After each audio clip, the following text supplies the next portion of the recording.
Christophe Barbier et son invité Charles Rodwell, député Renaissance des Yvelines. Bonjour messieurs. Bonjour Ilana. Et un plaisir d'être avec vous en cette fin de semaine. Et on accueille en ce vendredi Nina Azoulay. Bonjour Nina.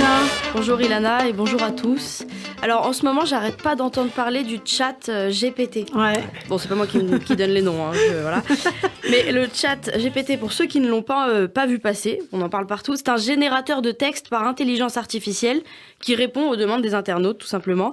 Donc il peut tout faire, le truc. Il peut rédiger un texte sur un sujet, il peut faire une synthèse d'un document. Incroyable. C'est incroyable. Il peut même générer des idées pour trouver de l'inspiration. D'ailleurs, c'est lui qui a écrit ma chronique ce matin. Voilà, hein. c'est facile. Voilà, on pourra rédiger des propositions de loi aussi. Franchement, je suis sûre qu'on va y aller. Alors, moi, ça me paraît à la fois génial et à la fois flippant parce qu'on va plus réfléchir par nous-mêmes, en fait. C'est devenu dramatique. On va devenir complètement accro. Je pense qu'en fait, on franchit encore un step dans la dépendance à la technologie. Moi, je pensais qu'on était déjà arrivé au sommet avec Yuka. Vous connaissez ou pas l'application Yuka? J'adore, j'utilise tout le temps Yuka. J'étais sûre, j'allais vous demander, est-ce que vous êtes une adepte de Yuka?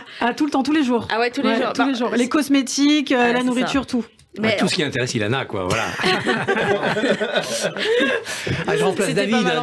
Merci beaucoup, Christophe. Merci.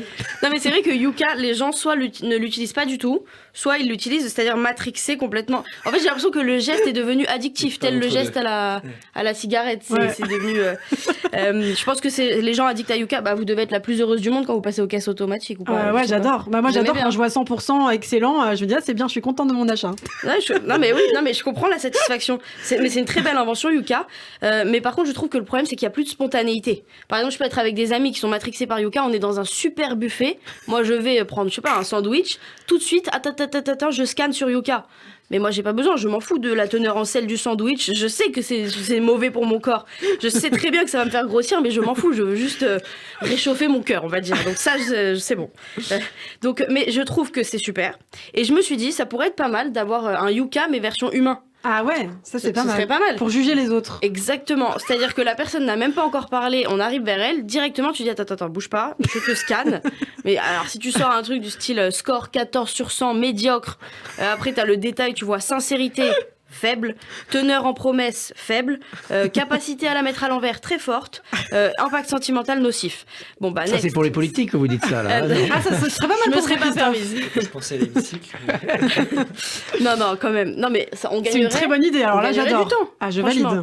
J'adore. Alors, une autre application qui a été inventée ces dernières années que je trouve extraordinaire, c'est Vinted. Bon, tout le monde connaît Vinted. Ouais, je suis aussi une adepte de Vinted. Plus de 250 ventes à mon actif. Ah, pas mal. Pas mal. Ah ouais.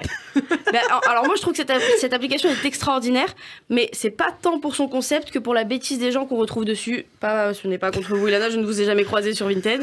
Mais le problème, c'est que les gens veulent tout négocier. C'est-à-dire, à peine ils téléchargent l'application, ils se transforment en mec du sentier. Bon, je sais pas. Une fois, j'ai mis une robe à vendre.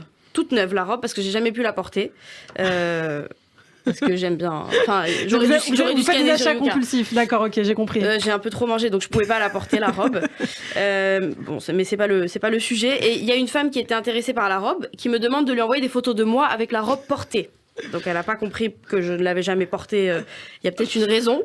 Non mais je me suis débrouillée. J'ai réussi à l'enfiler. J'ai pris quelques photos un peu floues qui passaient. Sauf que la fille, donc j'avais mis la robe à 50 €. Ouais. La fille m'envoie une offre à 5 €. Ah oui, c'est ça. Ouais, et des fois, quand on met des trucs à 5 €, ils font une offre pour 3 €. Oui, mais non, mais c'est sans ça. fin, en fait. C'est pas de petit profit. Sauf que, quand même, de passer de 50 € à 5 €, c'est le sentier acheté par les Chinois. Chinois. Elles n'ont honte de rien. Oui, non, elles n'ont honte de rien, totalement. Non, je lui ai dit, madame, je peux pas la mettre à 5 €, c'est une très belle robe, elle est neuve, je l'ai jamais portée. Elle m'a répondu, si, vous m'avez envoyé des photos, vous venez de la porter. Non, mais voilà. Je vous ai dit, Vinted, des gens extraordinaires. Enfin, voilà, je critique les gens sur Vinted, mais le concept est très bien.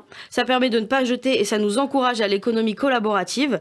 Parce qu'aujourd'hui, on se noie vachement dans la surconsommation. Bah oui, bien sûr. Tout ce qui est chouche, comme on dit tous chez les chez nous. Ça. Moi, je peux me permettre de le dire ici. Donc.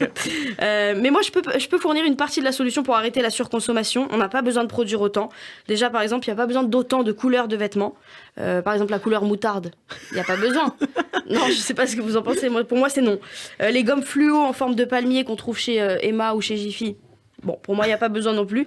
Mais le truc qui m'a intrigué toute mon enfance, et je finirai là-dessus, je me suis toujours demandé, c'est dans une boîte de crayons de couleur, à quoi sert le crayon blanc ? Ah bah ça c'est bien pour faire les visages. Les visages, Les visages blancs. je sais pas, les contours, voilà. Vous êtes séfarade pourtant, vous n'avez pas besoin. Eh bien, merci beaucoup Nina Azoulay. Merci, on n'a pas le temps de développer malheureusement, mais non, vous mais je vais bosser le reviendrez concept du Yuka. très bien, moi je valide, je finance ce projet avec vous Nina. Merci beaucoup. Merci. Tout de suite, l'invité de Christophe Barbier, il est député Renaissance des Yvelines, il est avec nous en studio. Et puis une anecdote que m'a donnée Christophe, franco-britannique, il a par ailleurs passé 1 an en Afrique en 2018-2019.